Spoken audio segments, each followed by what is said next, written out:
First of all, for generations, there's been a stigma against professional wrestling. And you know this.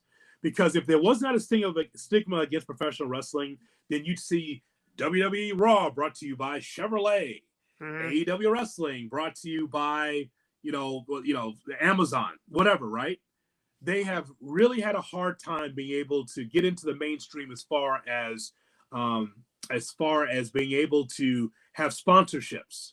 And just now, WWE is starting to get that now with K Jewelers and everything else. But you know how long it took for a wrestling company to be able to have a Fortune 500 company to be able to support them? Yeah, the stigma is because even though, and again, the ratings that come out, and like, even though I think Raw had a really, overall, the overall number, whatever, but in terms of what the demographic is, like, they had one of the better numbers for Monday Night Raw this last week, like, across all of television.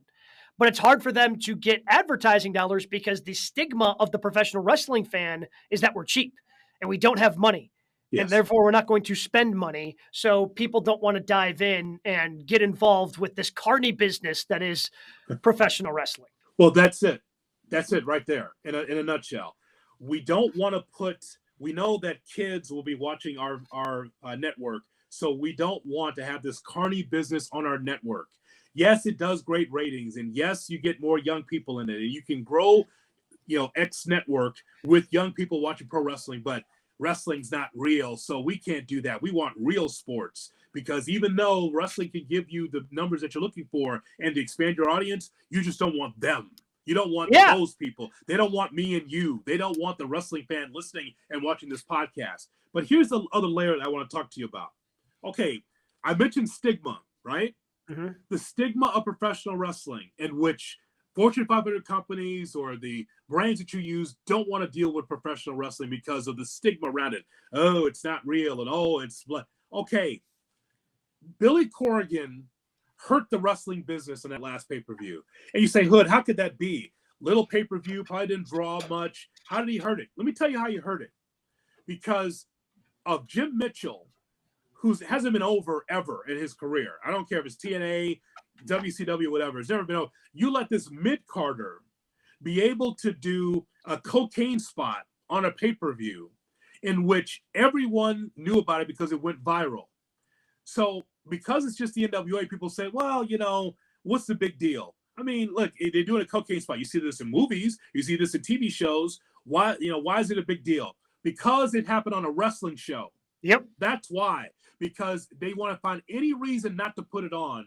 And so they do a cocaine spot. Now, I'm not offended by it. You're not offended by it, because we see this on TV all the time.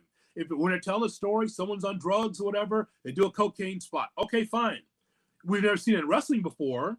But the point is, though, Gabe, is that Billy Corrigan, for allowing that to happen, hurt the wrestling business. Because the next time the WWE, AEW, New Japan, Impact, whoever wants to be able to get a deal with someone, I don't know. I mean, are you guys doing cocaine on your show?